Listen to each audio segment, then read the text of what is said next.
నేను ఆల్రెడీ వేరే విషయాలు చేసుకున్నాను నేను మలయాళానికి దీనికి. ఎందుకంటే ఒక చిన్న పాయింట్ చెప్తాను. చిరంజీవి లాగా మమ్ముటి గారు డాన్స్ చేయరుగా. డాన్స్ లేకపోతే ఆంధ్రాలో చూస్తారా? చూడరు అసలు. చిరంజీవి లాగా మమ్ముటి గారు ఫైట్ చేస్తారా? లేదు, చేయరు. చిరంజీవి గారు ఫైట్ చేయకపోతే ఆంధ్రాలో చూస్తారా? లేదు కదా. ఇవన్నీ నేను సరి చేసుకున్నాను. ఈ ఒక్క పాయింట్ నాకు మనం అనుకునే దానికంటే గొప్ప పాయింట్ అని మళ్ళీ స్క్రిప్ట్లో కూర్చొని పెద్ద అమ్మాయికి ఒక కలెక్టర్ని కన్ఫర్మ్ చేస్తున్నాడు. అన్నయ్య పెళ్ళికి ఏర్పాటు అయిపోతుంది, బట్ అమ్మాయి వేరే విధంగా చెడిపోతుంది, అందువల్ల వాళ్ళకి పెళ్లి చేసి పెడుతున్నారు. అది కూడా అమ్మాయి ఒప్పుకున్న తర్వాత చేసి పెడుతున్నాను. కథను ఇలాగే తీసుకొచ్చి ఆ కథని సరిచేశాను. ఎందుకంటే ఆడియన్స్ ఎప్పుడు ఆడియన్స్కి ఏమి ఇవ్వాలి అనేది మనం చూడాలి, కానీ మనకు కోసం కాదు. సబ్జెక్ట్ తీయడం మన కోసం కాదు, ఆడియన్స్ కోసం. వాళ్ళు ఎలా కనెక్ట్ అవుతారు, దీంట్లో ఎలా కనెక్ట్ అవుతారు, వాళ్ళు తప్పు ఒప్పులు వాళ్ళు చూస్తూ ఉంటారు, వాళ్ళని ఎలా సరిచేయడం అనేది ఇప్పుడు మన ఆఫీసులో పనిచేసే వాళ్ళలాగా ఉంటారు కదా. అవును, అది వాళ్ళకి చెల్లెళ్ళు ఉన్నారు, ఆయన మాటలకు మర్యాద ఇచ్చాను కాబట్టి ఆ తప్పులు సరిచేశాను. ఇది కావాలి మనకి, మెయిన్గా కావాలి ఇది. సార్, మనం ఇప్పుడు హిట్లర్ గురించి మాట్లాడుకుంటున్నాం. ఒక హీరోకి 5 చెల్లెళ్ళు ఉంటారు. ఆయన్ని చూడగానే ఆ ఊరంతా భయపడుతుంది. ఇంతవరకు బాగుంది. హిట్లర్ క్యారెక్టర్కి చిరంజీవి గారు సెట్ అవుతారు. అప్పటికే ఆయన సూపర్ హీరో, సూపర్ స్టార్.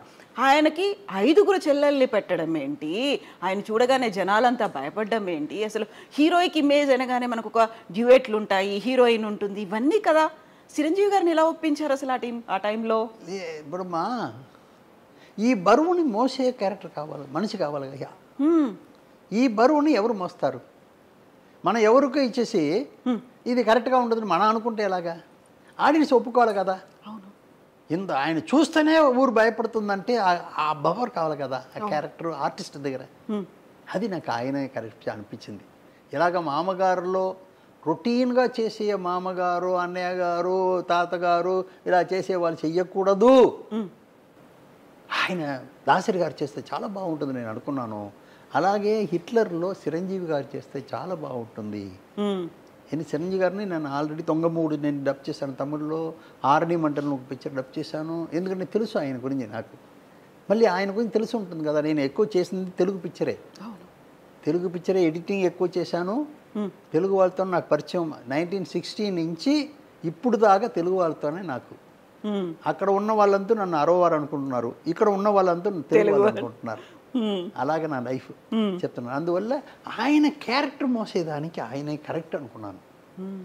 ఎందుకంటే ఊరు భయపడుతుంది, అదర్ హీరోస్ భయపడుతున్నారు, అదర్ మనుషులు భయపడుతున్నారు అంటే దానికి ఒక గంభీరం కావాలి కదా. ఆయన వస్తేనే అది ఉండాలి కదా. అది ఆయన దగ్గర ఆయన చెప్పి ఒప్పించాను. నేను ఇది మీరు చేస్తేనే బాగుంటుందండి, మీరు చెయ్యని అని చెప్పి ఆయన కూడా ఉన్న డౌట్ని చిన్న క్లియరెన్స్ ఇచ్చి తర్వాత చేయించాను. ఆయన బ్రహ్మాండంగా చేశారు. అది ఎలాగ ఆడిందని మనం చెప్పవలసిన పని లేదు, అది మీకే తెలుస్తుంది. అంతటి సినిమాలో కూడా కామెడీని పెట్టి హిట్ లర్ అనుకుంటూ వెళ్ళే అసలు సుధాకర్ అందులో అదేమా. ఇప్పుడు ఒక్కొక్కటికి ఏంటంటే ఆర్టిస్ట్ని ఫిక్స్ చేయడంలోనే ఉంది, అది మెయిన్. ఆర్టిస్ట్ ఫిక్స్ చేయడంలో ఉంది. ఇప్పుడు నేను ఒక చిన్న ఉదాహరణ చెప్తున్నాను. మమ్ముటి గారు వచ్చి ఇప్పుడు ఆయన పిక్చరే కొన్నాను, హిట్లర్ అన్న మలయాళం పిక్చరే కొన్నాను. ఇప్పుడు మమ్ముటి గారు డాన్స్ బ్రహ్మాండంగా చేస్తారా? లేదు కదా. లేదు. ఫైట్ బ్రహ్మాండంగా చేస్తారా? చేస్తారు, యావరేజ్గా చేస్తారు. బట్ చిరంజీవి గారు డాన్స్ బ్రహ్మాండంగా చేస్తారు, ఫైట్ బ్రహ్మాండంగా చేస్తారు. ఇది 2 లేకపోతే తెలుగు వాళ్ళు చూస్తారా? లేదు కదా. బట్ దానికోసం కథ మారిస్తే తప్పైపోతుంది. అవును.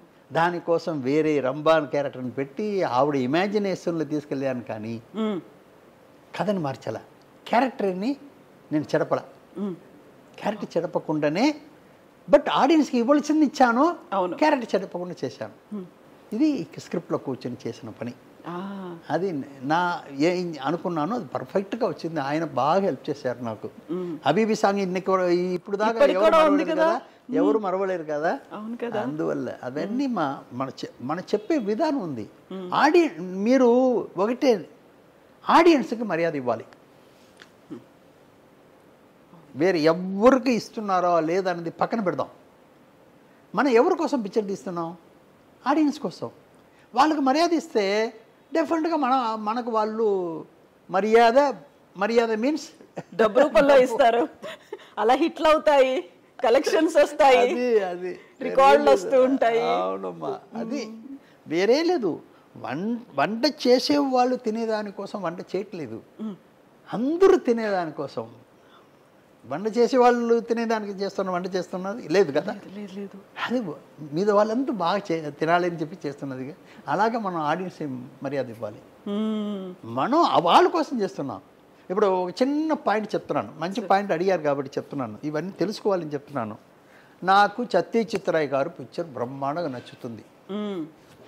యాజ్ ఎ టెక్నీషియన్ ఫెస్టివల్ నేను చూడని ఫెస్టివలే లేదు. ఎక్కడ ఉన్నా వెళ్ళిపోతాను నేను. అన్ని పిక్చర్ చూస్తాను, ఎంజాయ్ చేస్తాను.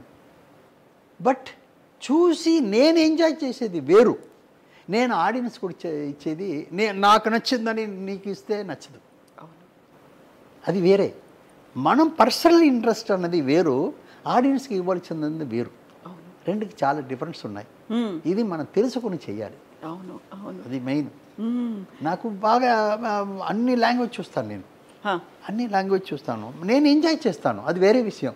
నాకు ఇంతవరకు ఇంకోటి చెప్తాను మీకు, నాకు చదువు తక్కువ. 5వ క్లాస్ 6వ క్లాస్ చదివిన వాడిని నేను. ఇంగ్లీషు నాకు 6వ క్లాసులో ఇంగ్లీషు హిందీ వచ్చింది నేను చదివేటప్పుడు. దాంతో ఆపేశాను చదువుని. తర్వాత వెళ్ళి వచ్చేసాను. ఇందులో గొప్పతనం ఏంటని చెప్తాను మీకు. నేను పిక్చర్లు చాలా చూసి ఎడిటింగ్ చేసి అందరు రియాక్షన్స్, యాక్షన్స్ ఇవన్నీ నా మైండ్లో ఉంది కాబట్టి ఏ లాంగ్వేజ్ అయినా ఆ రియాక్షన్స్ అది అనుకుని నేను దాన్ని సీన్స్ని అర్థం చేసుకుంటాను. సింక్ అయిపోతుంటుంది. ఒక చిన్న ఉదాహరణ, పూనా కాదమ్మా, ఇది గోవాలో ఫస్ట్ ఫెస్టివల్ పెడుతున్నారు, ఫిల్మ్ ఫెస్టివల్ ఓపెనింగ్. అదే దానికోసం కొత్త థియేటర్ కూడా కట్టారు. నేను మా అసిస్టెంట్స్ వాళ్ళందరూ కూడా తీసుకెళ్తాను, ఎప్పుడు నాతో పనిచేసే వాళ్ళందరూ కూడా తీసుకెళ్తాను. అక్కడ వెళ్ళి చూస్తున్నాను, చదివిన వాళ్ళు చాలా బాగా చదివిన వాళ్ళంతా ఉన్నారు. ఇది ఒక పిక్చర్ చూస్తున్నాం, బయటికి వచ్చి వాళ్ళు ఇంటర్వెల్లో క్యారెక్టర్ ఇది అది మాట్లాడుకుంటున్నారు. నేను వింటనే టీ తాగుతూ వింటూనే ఉన్నాను. వింటనే వాళ్ళని అడిగాను, అయ్యో మీరు మాట్లాడింది ఏంటి, అందులో పిక్చర్లో అది కాదయ్యా, మీరు చెప్పింది కాదయ్యా, ఇది అదేంటి నీకు కాదు కదా. లేదయ్యా బాబు, వాడు అది చెప్పి ఉంటే వీడి రియాక్షన్ అలా వచ్చేది కాదు కదా, సీన్ అలాగుంటే వీడి రియాక్షన్ అది కాదు కదా, వీడి రియాక్షన్ అది కాదు కదా, మీరు చెప్పడం ఏంటన్నాను. అప్పుడు వాళ్ళ లోపల డిస్కస్ చేసుకుని, అవును సార్ మీరు చెప్పింది కరెక్ట్ సార్ అంటారు.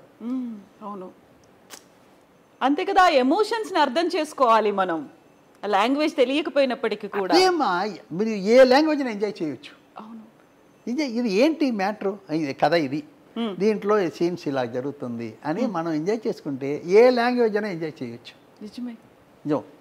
ఒకటిమ్మా, దేవుడు లాంగ్వేజ్ అని పఠించాడా? దేవుడు మీకు లాంగ్వేజ్ అని చెప్పాడా? ఇది మీ తెలుగు నేర్చుకో, అరవ నేర్చుకో, అది లాంగ్వేజ్ మనం పెట్టింది. అవును, రియాక్షను మనం పెట్టుకో, ఒంట్లో వచ్చే ఇది ఏంటమ్మా యాక్షన్స్, ఇది ఉంది కదా, ఎమోషన్స్ దేవుడు ఇచ్చింది.